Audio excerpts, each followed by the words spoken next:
Chegamos no capítulo 25 do Evangelho de Mateus, agora estamos caminhando realmente para a parte final deste Evangelho. E hoje nós teremos diante de nós mais uma parábola contada por Cristo. E o que é uma parábola, né? A parábola são ilustrações que Jesus propõe aos seus discípulos, aos seus ouvintes, onde ele vai utilizar elementos do cotidiano, do dia a dia das pessoas daquele tempo, para apresentar de uma maneira simples, porém poderosa, porém impactante, verdades espirituais da qual ele quer ensinar. Então, muitas vezes você vai ensinar teoricamente alguma coisa, nós temos, parece, mais dificuldade de guardar aquelas informações do que quando isso é feito por meio de uma ilustração. Ilustrações, elas servem para isso, né? Para nos fazer memorizar de maneira mais fácil, às vezes, né, informações que são profundas, porém Cristo quer deixar guardado, Cristo quer deixar lá profundamente enraizado no coração dos seus alunos. Então nós vamos fazer agora a leitura da parábola, e depois eu vou fazer algumas considerações que são importantes, que são considerações gerais, para depois então prosseguir com a análise verso a verso. Então acompanhe comigo Mateus 25, os versículos 1 a 13. Diz assim a palavra do Senhor: Então o reino dos céus será semelhante a 10 virgens que, pegando as suas lamparinas, saíram a encontrar-se com o noivo. 5 delas eram imprudentes e 5 prudentes. As imprudentes, ao pegar as suas lamparinas, não levaram óleo consigo, mas as prudentes, além das lamparinas, levaram óleo nas vasilhas. E como o noivo estava demorando, todas ficaram sonolentas e adormeceram. Mas à meia-noite ouviu-se um grito: Eis o noivo, saiam ao encontro dele. Então todas aquelas virgens se levantaram e prepararam as suas lamparinas. E as imprudentes disseram às prudentes: Deem a nós um pouco de óleo que vocês trouxeram, porque as nossas lamparinas estão se apagando. Mas as prudentes responderam: Não, porque então vai faltar tanto para nós como para vocês. Vão aos que vendem e comprem óleo para vocês. E saindo elas para comprar, chegou o noivo. E as que estavam preparadas entraram com ele para a festa do casamento. E fechou-se a porta. Mais tarde chegaram as virgens imprudentes, dizendo: Senhor, Senhor, abra a porta para nós. Mas o noivo respondeu: Em verdade lhes digo que não as conheço. Portanto, vigiem, porque vocês não sabem o dia nem a hora. Vamos orar mais uma vez, irmãos? Bondoso Pai, amado Senhor, nos colocamos agora diante da Tua Santa Palavra, diante de uma das parábolas que o Senhor nos ensinou e que foi registrada pelo apóstolo Mateus no seu Evangelho. Sabemos que as parábolas são ilustrações do cotidiano das pessoas daquele tempo, mas que sempre têm lições espirituais profundas a nos ensinar. E nós sabemos que essas lições só podem ser absorvidas por nós com a atuação sobrenatural do Teu Santo Espírito. Por isso nós sempre oramos e pedimos que o Senhor venha a nós por meio da palavra e do Teu Santo Espírito, nos guiando, nos ensinando e nos fazendo colocar em prática em nossas vidas essas lições que o Senhor quis guardar no nosso coração. Que o Senhor nos ajude aqui com as nossas muitas limitações. Que o Senhor seja gracioso conosco na nossa oração, em nome de Cristo. Amém. Eu quero antes destacar, queridos, duas informações importantes que nós sempre temos que lembrar quando nós estamos estudando, quando nós estamos analisando as parábolas. A primeira informação, que ela não diz respeito só ao estudo das parábolas, mas também fala de maneira mais ampla acerca de qualquer texto das Escrituras, nunca esqueça do contexto. Nunca estude nada de maneira isolada. Jamais pegue uma parábola sozinha, por si só, e saia tentando entender ali o que Jesus quer dizer com toda ela. Toda parábola ela é sempre proposta por um motivo. Jesus ele não conta coisas ao acaso. Ele sempre, quando entrega uma parábola, ele foi provocado antes por alguma situação. Ele foi questionado em algum momento. E aí, então, ele ensina aquilo lá aos seus ouvintes. Essa parábola que nós acabamos de ler aqui, ela faz parte de um sermão. Ela faz parte de uma porção grande de ensino de Jesus que está sendo narrado por Mateus. É o último sermão de Cristo aqui nesse Evangelho. E é um sermão escatológico. É um sermão onde Jesus está respondendo um questionamento. Ele está lá respondendo aquela pergunta que os seus discípulos fizeram lá no início do capítulo 24, no verso 3, quando eles disseram: Senhor, diga-nos quando essas coisas vão acontecer e que sinal haverá da sua vinda e do fim dos tempos. Então, Jesus foi provocado por eles. Senhor, quando será a consumação? Quando será o seu retorno como rei, como Messias de Israel? Quando essas coisas vão acontecer? Nos diga a data, nos diga como tudo isso vai se desenrolar. E aí Jesus ensinou até aqui muitos dos sinais que vão acompanhar o seu retorno. Cristo fala que o dia exato dele não poderá ser conhecido, por mais que hajam sinais, hajam evidências acerca da sua volta, o dia certo ninguém sabe. E é então diante desta informação que Cristo está agora. Jesus está tratando sobre a imprevisibilidade do seu retorno. Jesus está tratando sobre o fato de que nós não temos como saber quando será. E aí então, Jesus demonstra por meio de várias ilustrações que essa não é uma informação qualquer, mas ela é extremamente importante. Nós precisamos ter ela em mente, porque ela vai impactar a nossa vida, a maneira como nós vivemos e a maneira como nós devemos nos portar no tempo presente. Então, saber de todo esse contexto é fundamental para o entendimento da parábola. Se nós esquecermos a pergunta que for feita, se nós esquecermos o que Jesus está tratando, nós certamente não vamos acertar o alvo naquilo que Cristo quer nos passar por meio dela. A segunda consideração importante é em relação aos elementos que aparecem em uma parábola. Os elementos, as ilustrações, os detalhes que Jesus cita nelas, porque é aqui que muitos acabam tropeçando. Muitos pegam uma parábola e saem dando significado para cada coisa. Para cada elemento eles querem dizer o que significa. Cada parábola transmite uma mensagem. Jesus quer ensinar algo por meio dela. Ele tem um alvo na sua mente. E este alvo sempre, em todas as parábolas, é muito claro no próprio texto. Ou Jesus vai explicar, vai dizer o porquê que ele propôs, ou em algum momento aquilo é esclarecido na própria parábola. Sair dando significados para coisas que nem Jesus não explica é extremamente perigoso. Imagina eu sair aqui dizendo para vocês: olha, irmãos, lamparina aqui no texto significa o seu coração. O óleo na parábola é uma ilustração do Espírito Santo. A noiva, que nem aparece na parábola, mas muitos colocam o sentido, o significado da noiva. A noiva nem é citada aqui no texto. Olha, a noiva é a igreja, ou a noiva é Israel. E eles colocam aquilo como uma verdade. Isso significa isso, aquilo. Mas onde isso está escrito no texto? Apenas na cabeça do pregador. Apenas na cabeça da pessoa que está dizendo. E se nós agirmos assim, como saber qual é o significado correto? Cada um pode dar um significado diferente. Como saber quem está falando aquilo que é certo? Então nós não podemos e não devemos fazer algo assim. Jamais pegue uma parábola e saia dando significados a ela. Analise o texto. Se no próprio parábola Jesus explica, olha, isso aqui significa tal coisa, então, ok. Se não diz, se contente com a mensagem central. Então, queridos, tendo trazido essas orientações iniciais, que são mais gerais, eu vou agora fazer a explicação, a exposição de toda a parábola, verso a verso. E aí, depois disso, o meu propósito aqui é responder 3 perguntas bastante básicas acerca dela. São perguntas simples, mas que vão nos ajudar a colocar essa parábola como algo vivo diante de nós. Essas 3 perguntas são: para quem, por quê e como. Depois nós vamos entender melhor o que cada uma significa.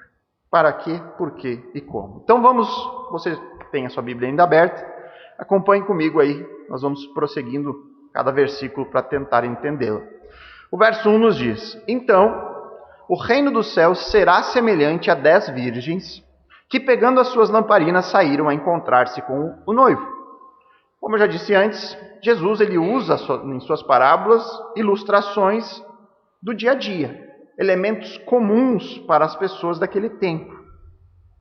Dentro da cultura daquela época, o público dele, certamente entenderia de cara o que Jesus estava se referindo.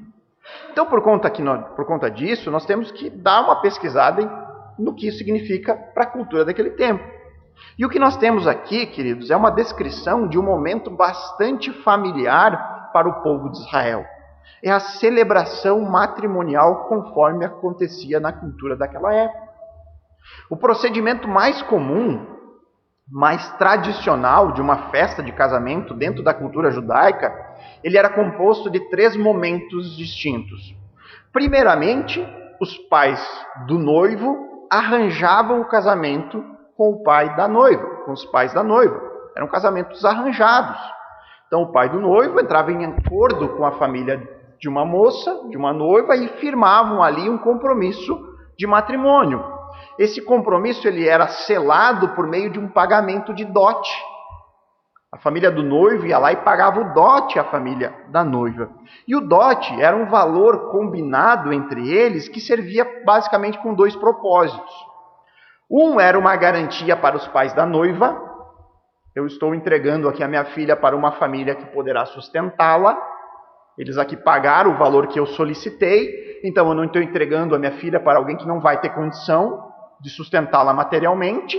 Então essa é uma garantia nesse sentido, ele tem condição para isso, ele é alguém que consegue se sustentar e sustentar outra pessoa, e também servia como uma garantia caso o casamento fosse desfeito sem nenhum motivo justificável.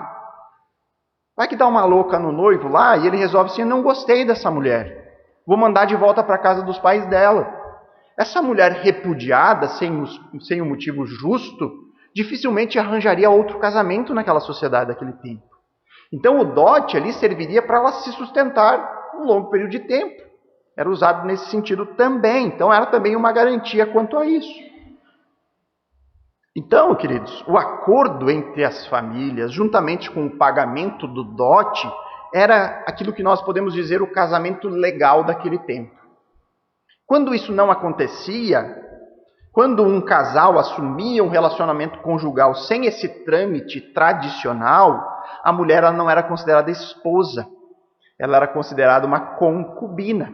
Então, quando você lê na Bíblia o termo concubina, você lembre que ela não passou pelo processo formal de um casamento, não houve acordo entre as famílias, não houve o pagamento de um dote. Aquele casal simplesmente juntou-se os trapinhos e foi morar junto. Então ela não era considerada uma esposa, de acordo com a tradição, mas uma concubina, certo? Então, isso era o que aconteceu, você pode ver, inclusive na história de Maria e José, né? O acordo selado entre as famílias era tão forte que José e Maria, quando Maria engravida de Jesus, eles ainda eram noivos, mas aquele relacionamento só poderia ser rompido por meio do divórcio. Por quê? Porque o acordo já havia sido selado entre as famílias. Então, para José abandonar Maria somente por um processo legal, igualmente de divórcio. Certo? Então, a segunda fase, que aconteceria normalmente 1 ano depois a esse acordo, ela cumpria-se quando o noivo, acompanhado de amigos próximos a ele, sairia da sua casa à noite e buscaria a noiva na residência dela. Então saía uma comitiva lá, o noivo com seus amigos, partiam da casa dele até a casa da noiva. A noiva, obviamente, sabia que o noivo estaria vindo naquele dia e deveria estar pronto juntamente com as suas amigas mais próximas. E eles se juntariam em um cortejo festivo até a casa do noivo. Então eles vão até a casa da noiva, recepcionam o noivo se encontram, e aí eles caminham em procissão, uma celebração até a casa do noivo, onde ocorreria a terceira parte do casamento formal e tradicional daquele tempo, que era a festa, a celebração do casamento, que poderia então durar vários dias. Diz que no mínimo duraria 1 semana o casamento na cultura judaica daquele tempo. Então essas 10 virgens que nós temos aqui no texto se referem a quem? As amigas da noiva. São as damas de honra. Hoje nós chamaríamos de madrinhas de casamento. São aquelas escolhidas pela noiva, as amigas mais próximas, que ficariam ali, prontas para recepcionar, para quando eles avistassem o noivo e seus amigos, essas damas sairiam até eles, encontrariam no meio do caminho, conduziriam o noivo até a noiva e todos juntos em uma grande celebração, retornavam até a casa do noivo. E aí Jesus segue dando informações agora acerca dessas jovens. No verso 2 ele diz que 5 delas eram imprudentes e 5 prudentes. Então metade delas, segundo Cristo, eram imprudentes. E essa palavrinha aqui, queridos, traduzida na Nova Almeida atualizada por imprudentes, ela é a tradução de uma palavra grega que é a palavra moros, aí a maneira como é pronunciado. E ela possui o significado de alguém desprovido de bom senso, alguém desprovido de juízo. Por isso que varia nas traduções a palavra escolhida no português, porque não tem uma palavra que transmita exatamente isso, uma única palavra. A Ara, por exemplo, vai trazer a tradução como nécias. Você vai ter outras traduções que trazem como insensatas. A Almeida, a revista corrigida, uma versão mais, daquelas que mais tentam ser literais diante do texto, ela traz como loucas. Eram jovens loucas, eles dizem na sua tradução. E por qual motivo elas eram insensatas, imprudentes, loucas, sem bom senso, sem juízo? O verso 3 e 4 diz: as imprudentes, ao pegarem suas lamparinas, não levaram óleo consigo. Mas as prudentes, além das lamparinas, levaram óleos nas vasilhas. Então percebam que as 10 jovens aqui, elas são semelhantes em muitos aspectos. Todas elas estão esperando a mesma coisa, estão ali esperando a chegada do noivo. Todas esperam fazer parte dessa recepção, da festividade. Todas elas estão esperando isso. Todas estão no mesmo local, esperando o noivo. E nenhuma delas sabe exatamente quando o noivo vai chegar. Ele está chegando, mas não sei quando vai ser. E aí o verso 5 nos diz que o noivo, como o noivo estava demorando, todas elas ficaram sonolentas e adormeceram. Então demorou, o noivo se atrasou.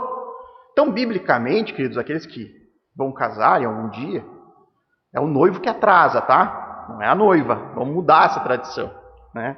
Capaz, nenhum dos dois tem que atrasar, mas enfim, biblicamente aqui o noivo está atrasado, né? E elas, diante da espera, pegaram no sono, adormeceram. Tá? Mas apesar dessas muitas semelhanças, o foco aqui do texto está na diferença entre elas. A diferença é a questão fundamental. 5 delas foram insensatas porque não se prepararam adequadamente para a ocasião. Elas não foram prudentes ao deixar de levar um suprimento necessário, não levaram em conta a possibilidade do noivo se atrasar. Elas queriam encontrar o noivo, mas não estavam preparados para a sua demora. Até que o texto continua no verso 6, dizendo que à meia-noite ouviu-se um grito: eis o noivo, saia ao encontro dele. E aí o verso 7 e 8 diz: então todas aquelas virgens se levantaram e prepararam as suas lamparinas. As imprudentes disseram às prudentes: deem a nós um pouco de óleo que vocês trouxeram, porque as nossas lamparinas estão se apagando.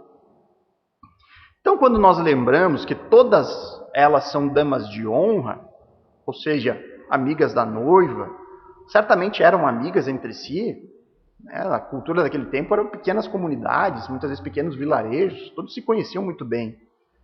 Talvez a gente possa pensar aqui, mas o que custa emprestar um pouco de óleo, né? Elas são amigas. O que custa dar um pouquinho do suprimento para as outras? Mas quando nós vamos para o texto, a resposta das prudentes ela é definitiva. No verso 9 elas dizem: não, nós não vamos emprestar, sem chance. Mas por que não?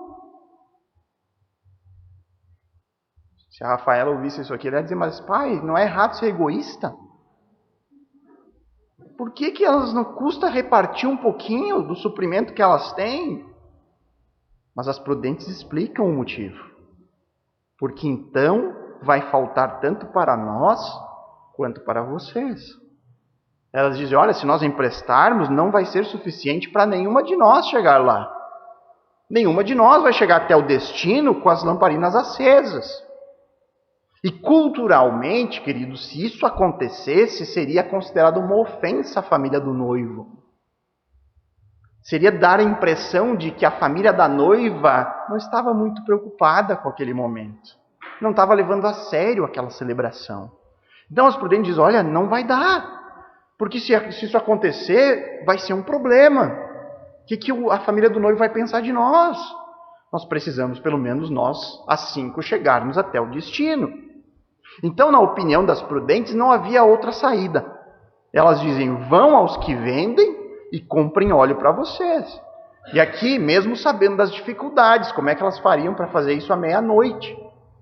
Não seria fácil, elas teriam que bater na porta do cara que vende lá na casa da pessoa que vende e tentar ver se ele atende e faz esse serviço ali naquela hora da noite. E aí então, depois disso, o texto nos diz no verso 10, saindo elas, não havia outra opção, saíram elas para comprar. E neste momento chegou o noivo. E as que estavam preparadas entraram com ele para a festa de casamento. E aí então fechou-se a porta. Enquanto as 5 insensatas buscavam os suprimentos, o noivo chegou. E foi com as 5 jovens até a casa do noivo, o local da festa.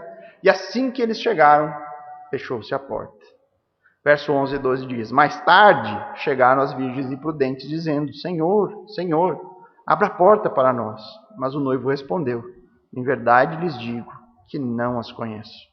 E aqui o final da parábola adquire contornos dramáticos. As 5 jovens imprudentes estão lá na porta da casa do noivo implorando para entrar. Porém a resposta é definitiva também. O noivo diz, em verdade lhes digo, aquela expressão tradicional de Jesus que é enfática. Não há como mudar essa situação. Não há como negociar outro desfecho. Não há como argumentar. Ele diz, olha, em verdade lhes digo, eu não as conheço. Nada vai mudar a minha opinião a esse respeito. Não há chance nenhuma de vocês entrarem na minha festa. Eu não sei quem são vocês.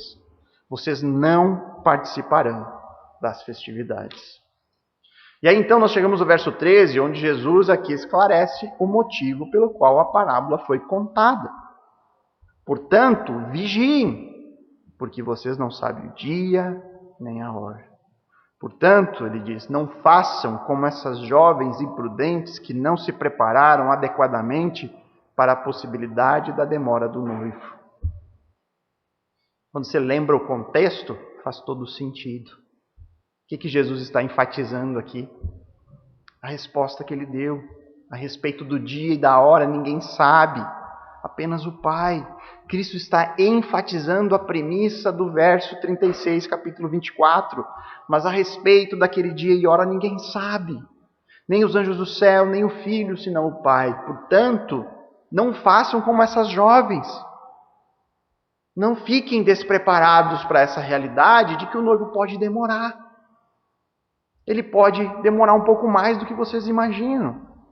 Então, a partir de tudo isso que foi dito aqui, explicado na parábola, agora nós vamos tentar responder essas 3 perguntas básicas para extrairmos o melhor possível de todo esse ensinamento aqui. As 3 perguntas são, para quem, por quê e como?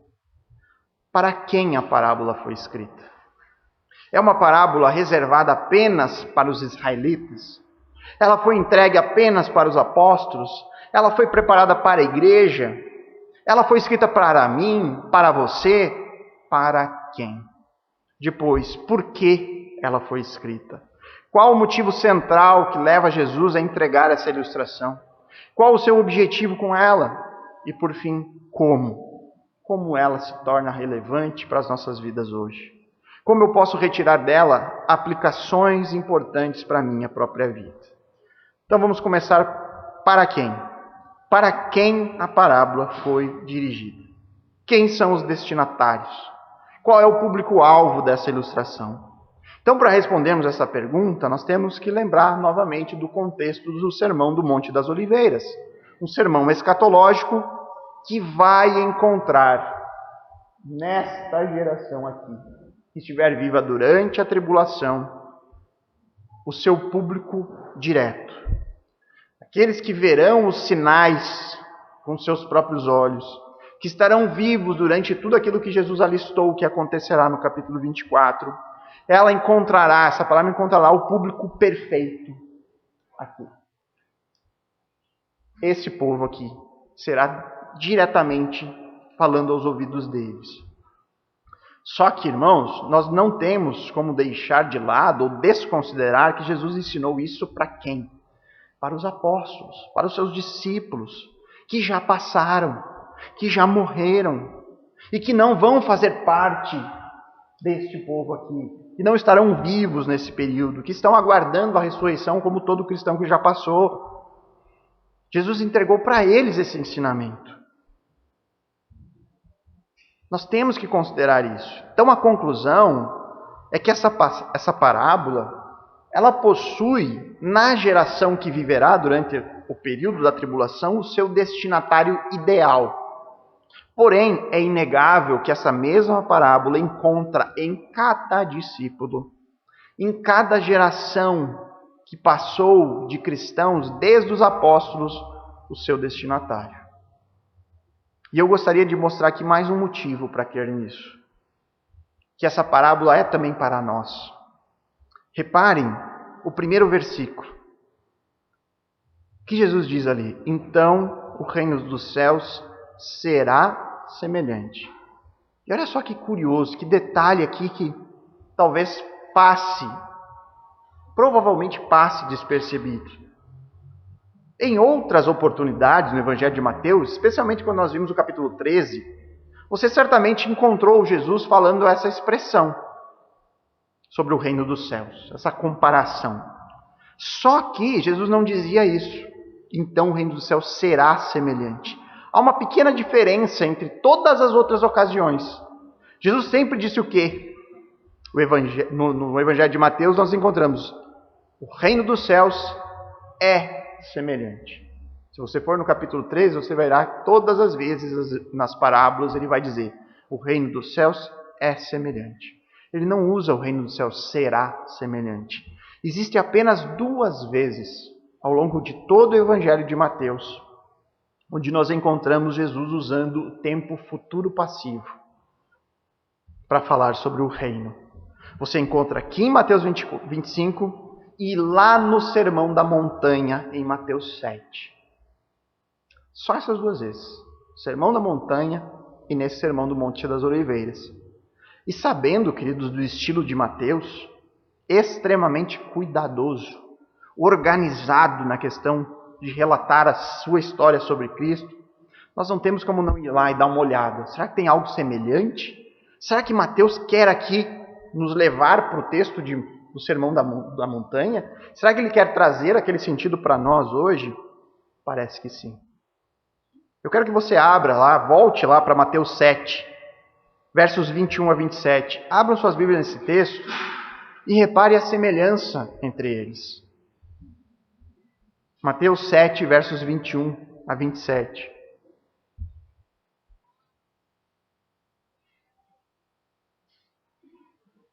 Parece que Mateus quer trazer para nós, no capítulo 25, a lembrança desse texto. Onde ele diz ali, a partir do verso 21, nem todo o que me diz Senhor, Senhor, entrará. Olha o verbo futuro, falando do reino no futuro passivo. Entrará no reino dos céus, mas aquele que faz a vontade de meu Pai, que está no céu. Muitos naqueles dias vão me dizer: Senhor, Senhor, nós não profetizamos em teu nome? E em seu nome não expulsamos demônios? E em seu nome não fizemos muitos milagres? Então lhes direi claramente: eu nunca conheci vocês. Afastem-se de mim, vocês que praticam o mal. Jesus está falando aqui em Mateus 7 de pessoas que claramente o reconhecem como Senhor. Eles chamam de Senhor. Eles dizem ter feito grandes coisas em favor do santo nome. Mas a resposta para essas pessoas é a mesma resposta dada às jovens insensatas: eu nunca conheci vocês. E aí na sequência Jesus ilustra isso com um contraste entre um homem prudente e um imprudente.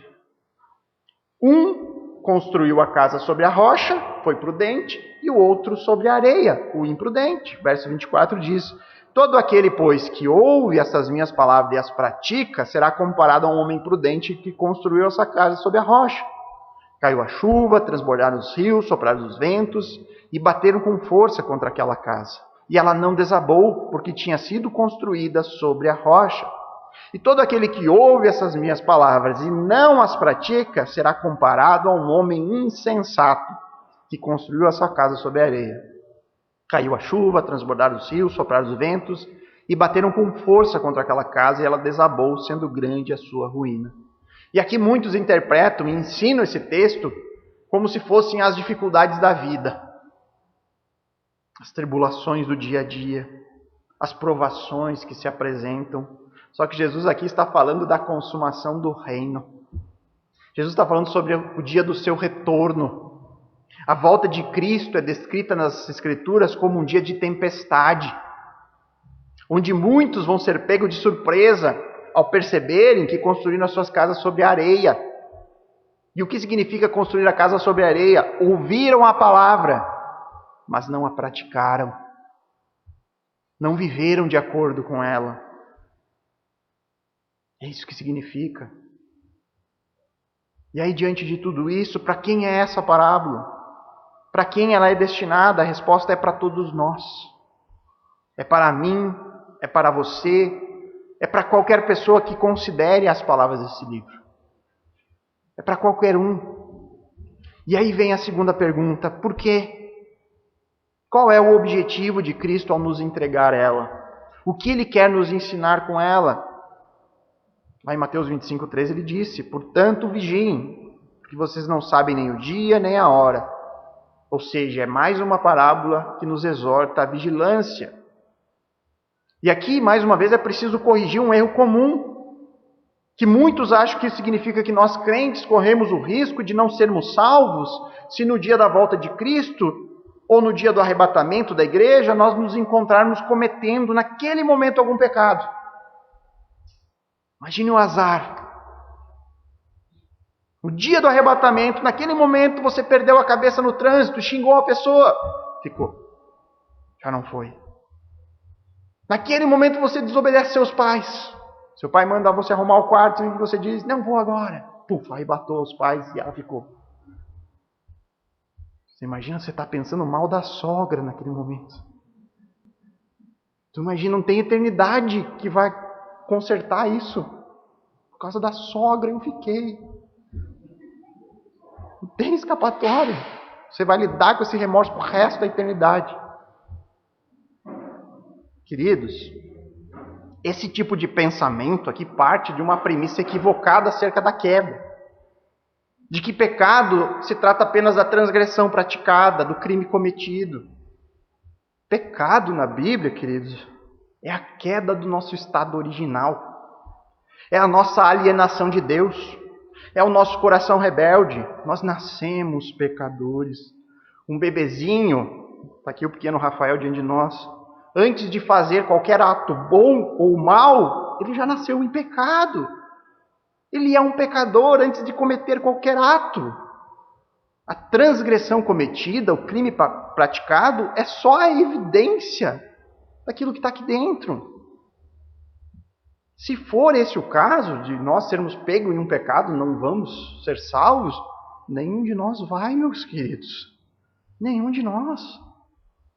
Jesus está nos entregando uma parábola com um motivo muito mais profundo do que sermos pegos em uma transgressão.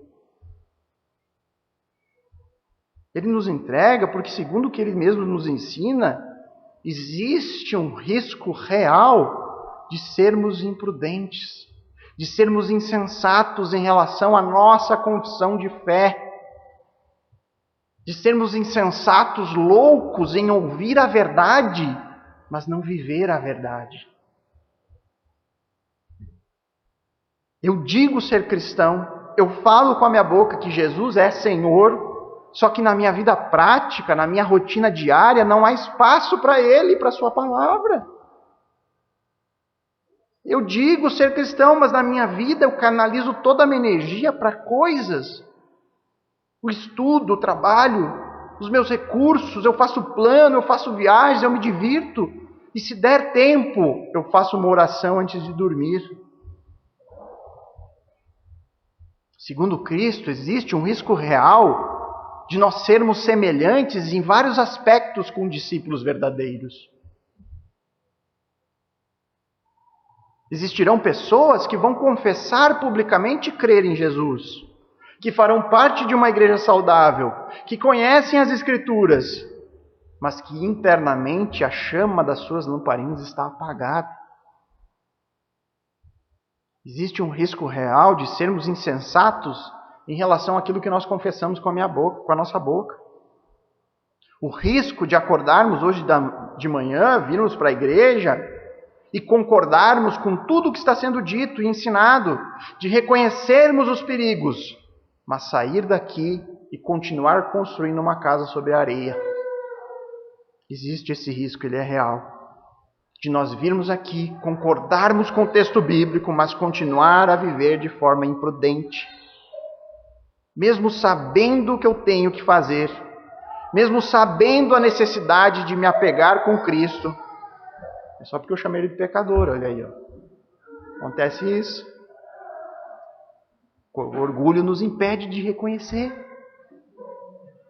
Então existe esse risco, queridos, de concordarmos, de sabermos a necessidade de nos apegarmos a Cristo, de nos abraçarmos a Ele em um relacionamento pessoal e continuar a viver como se Ele nunca fosse voltar, como se eu nunca fosse prestar contas da minha vida.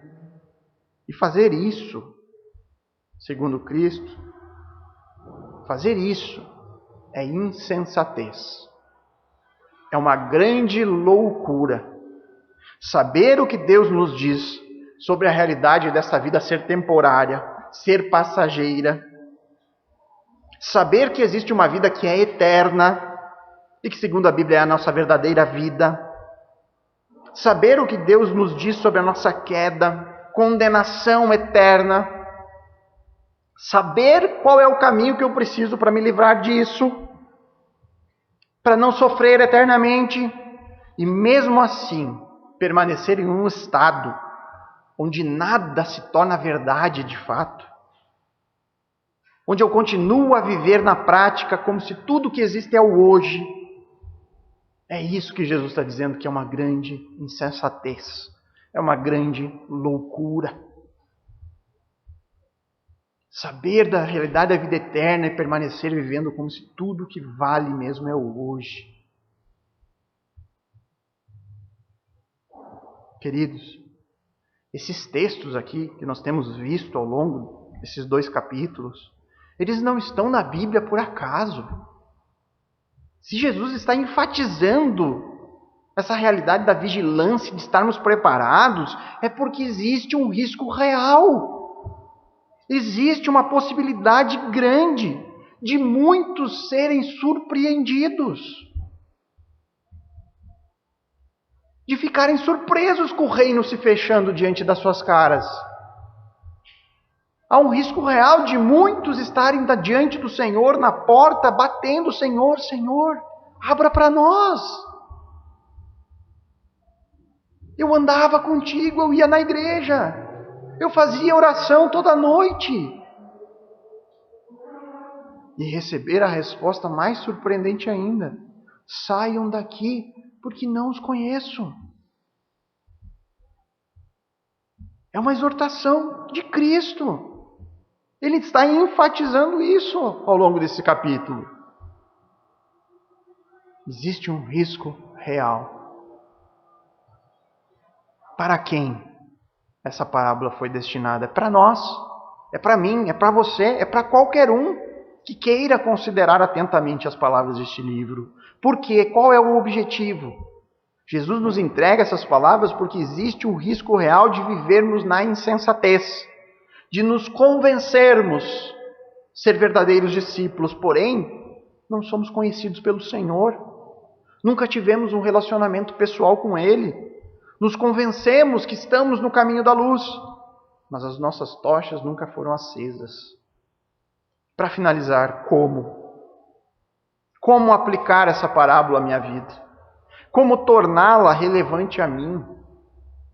Eu creio que ao obtermos as respostas anteriores, ao saber que essas palavras de Cristo encontram em mim mesmo um alvo, ao humildemente reconhecer que existe um risco real para mim, para cada um, que é vivermos de forma insensata, que é vivermos de maneira louca diante daquilo que Deus requer de nós como discípulos, encontrar aplicações aqui vai ser algo bem natural. O ensino central permanece o mesmo dos textos anteriores. Jesus nos alerta a vivermos de forma atenta, vigilante. Nós não sabemos o dia nem a hora. E aí, de posse dessa informação, porque eu não sei quando ele voltará, eu não sei quando será o arrebatamento, eu não sei quando será o meu último dia neste mundo, eu posso morrer do dia para a noite. Saber disso, estar de posse dessa informação e mesmo assim optar a viver como um servo mau, que por conta da demora passa a viver como se o seu Senhor nunca fosse voltar, fazer isso é cometer um ato de insanidade. E vamos pensar sobre isso por um instante, irmãos.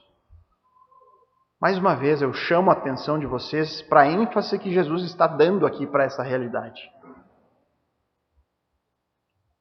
Jesus já ensinou nos textos anteriores, já entregou 2 ilustrações que nós já vimos, entregou essa parábola. A próxima parábola vai tratar quase a mesma coisa, o mesmo assunto. Você vê o quanto tempo Jesus aqui está levando para ensinar sobre essa realidade.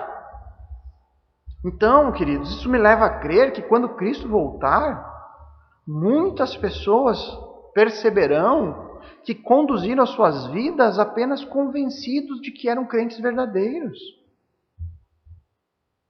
Porém, serão deixadas em desespero do lado de fora do reino. E quando eu olho para o presente, queridos, não é difícil de observar o quanto muitos dos que se dizem cristãos não possuem nenhuma preocupação em validar por meio de evidências o próprio cristianismo. Pessoas que se dizem cristãs, mas não têm nenhum tipo de discernimento sobre o pecado. Praticam coisas absurdas, defendem coisas absurdas como se fosse algo normal. Eu já vi pessoas que se dizem cristãs defendendo o divórcio. Em qualquer circunstância. Eu já vi cristãos defendendo que um crente verdadeiro pode se relacionar com um ímpio, que isso é normal. Cristãos que não veem problema em cometer uma mentirinha. Mentirinha para o bem. Que não se constrange em falar e denegrir a vida dos outros. Será que um discípulo de Cristo pode ter esse tipo de postura? Pessoas que se dizem cristãs e que nada sabem sobre o significado de nascer de novo. De graça, de santidade, fé, redenção, expiação. Muitos que se dizem cristãos comemoraram ontem o Natal e nem sabem o motivo da festa. Por que nós celebramos o dia do nascimento do Deus Filho? Tem muitos que se dizem cristãos e que não sabem. Não sabem o porquê Cristo veio ao mundo. Não sabem o porquê Cristo morreu na cruz. E essa falta de conhecimento, queridos, sobre pontos cruciais, não ocorre por ignorância, eles não foram ensinados, mas por mera indiferença. Não são coisas importantes. Conhecer não é importante, estudar não é importante. Conduzir minha vida de acordo com a palavra não é importante. Deus, a Bíblia, Cristo, o Espírito Santo, a igreja, são apenas coisas acessórias. Eu encaixo elas na minha rotina. Eu dou um tempinho de vez em quando para essas coisas. Mas como discípulos, nós somos chamados a esse tipo de conduta? E coloca Cristo como um acessório em nossa vida? Se nós o chamamos de Senhor, não é para chamá-lo com educação, porque ele é um bom velhinho. Quando eu digo Senhor, eu digo eu sou o seu escravo. Não mais vivo eu. Cristo vive em mim. E eu vivo para a glória dele. Ou ele é tudo ou não é nada. Queridos, o cristianismo ele é radical. Ele separa 2 mundos. E quando nós sabemos disso, mas vivemos como se isso não fosse verdade, Jesus está dizendo na nossa cara, você é louco. Porque você está abrindo mão da eternidade para viver esse presente passageiro.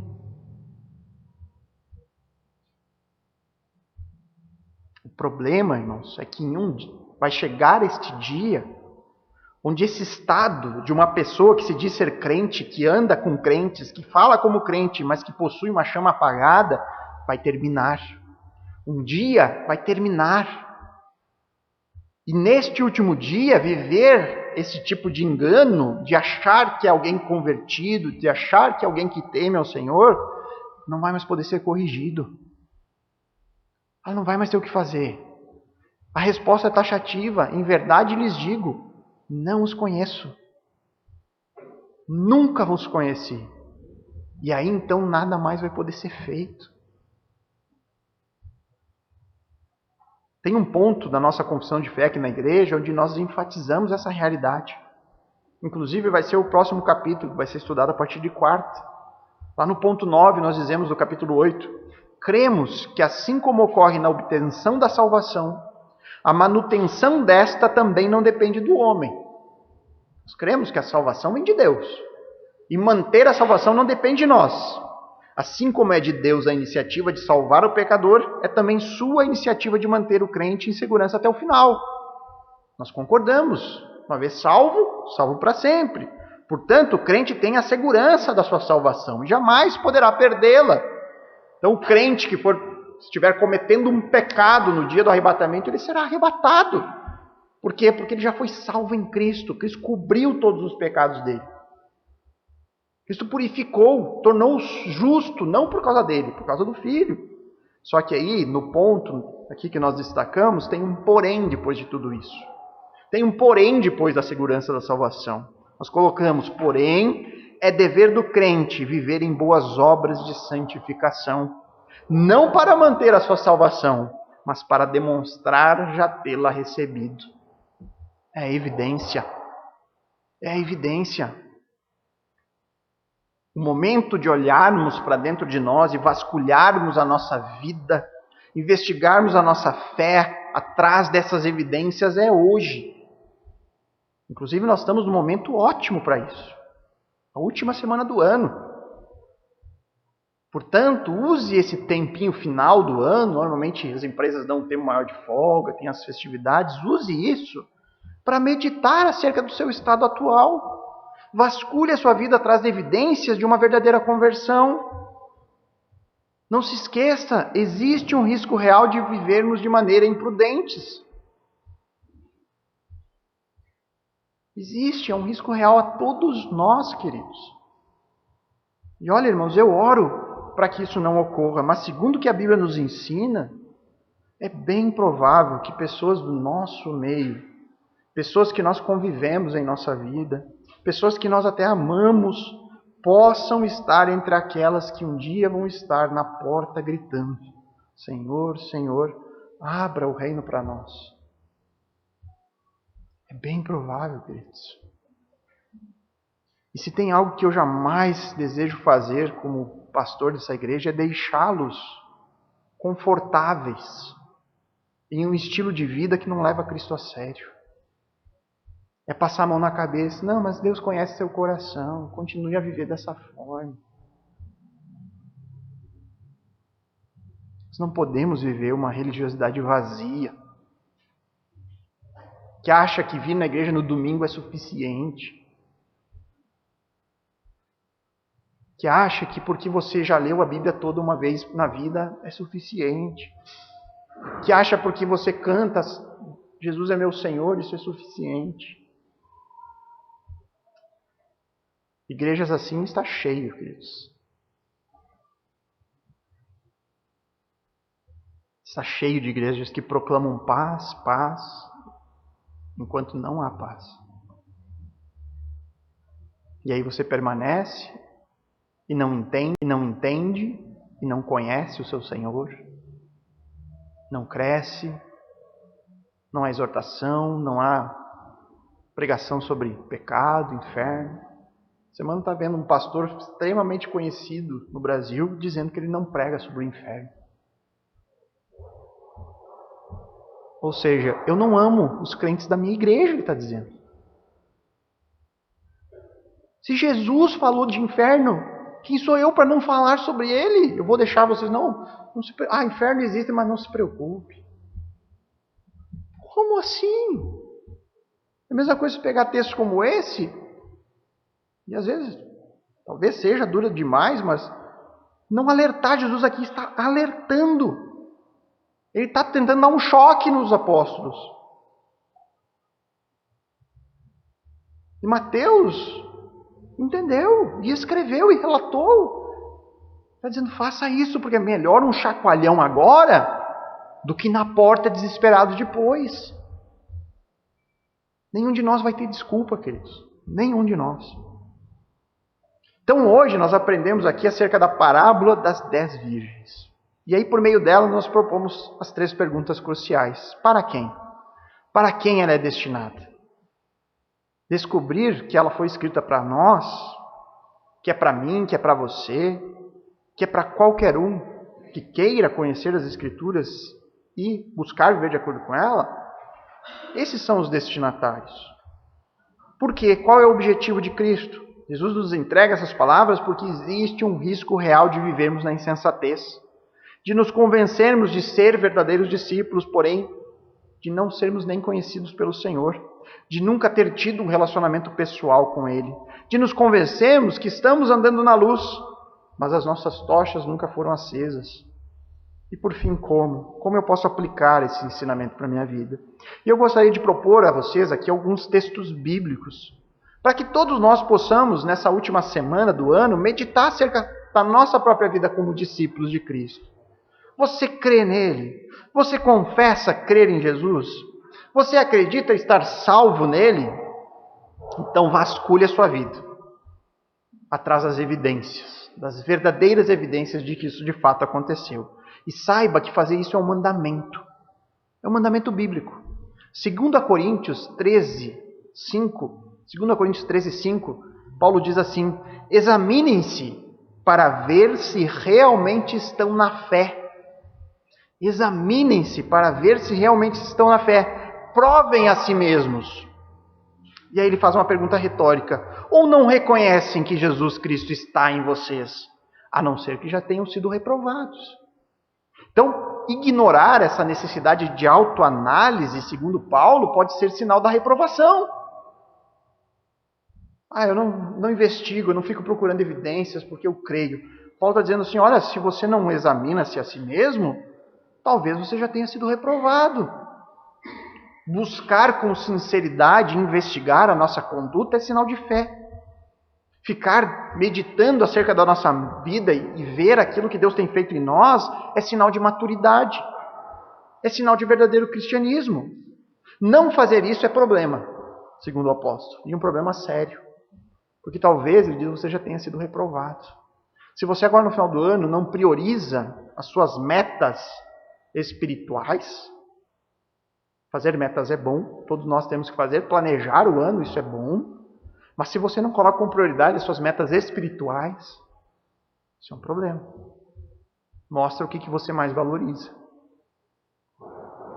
Depois, 2 Pedro 3,11, o apóstolo diz, uma vez que tudo assim será desfeito, vocês devem ser pessoas que vivem de maneira santa e piedosa. Pedro diz, sabendo que o fim chegará, crendo que essa vida não é tudo o que há, confiando na realidade da eternidade, se isso é verdade para mim, então o resultado direto é vivermos uma vida vigilante, uma vida santa e piedosa. Mas como, pastor, que eu posso viver uma vida santa e piedosa? Traduz para mim o que isso significa. Eu quero viver de maneira santa e piedosa. Então eu não vou traduzir para vocês, vou deixar que a própria palavra diga o que isso significa em 1 João, capítulo 2, versos 3 a 6. Coloque esse texto na meditação do final de ano na vida de vocês. 1 João 2, versos 3 a 6. Talvez o texto mais claro acerca de uma meditação sobre que caminho nós temos trilhado.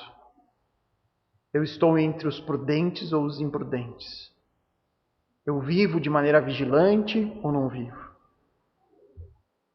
O apóstolo João diz assim, e nisto sabemos que o temos conhecido, se guardarmos os seus mandamentos. Aquele que diz, eu o conheço, ou seja, aquele que diz Senhor, Senhor, mas não guarda os seus mandamentos, esse é mentiroso, e a verdade não está nele. Eu não conheço a esses. O Senhor vai dizer, eu não sei quem vocês são. Vocês dizem me conhecer, mas eu não os conheço.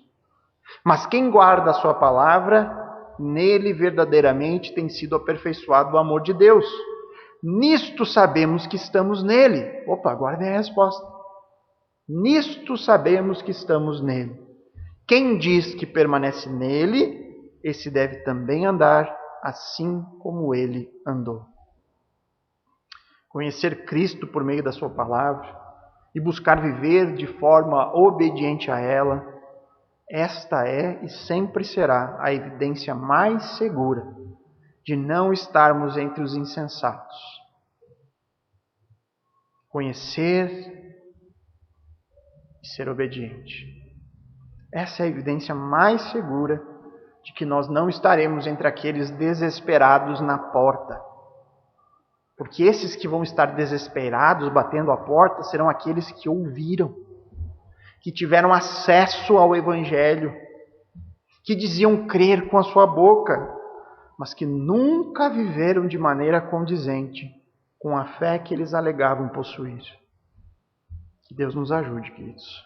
Que Deus nos ajude. Vamos orar.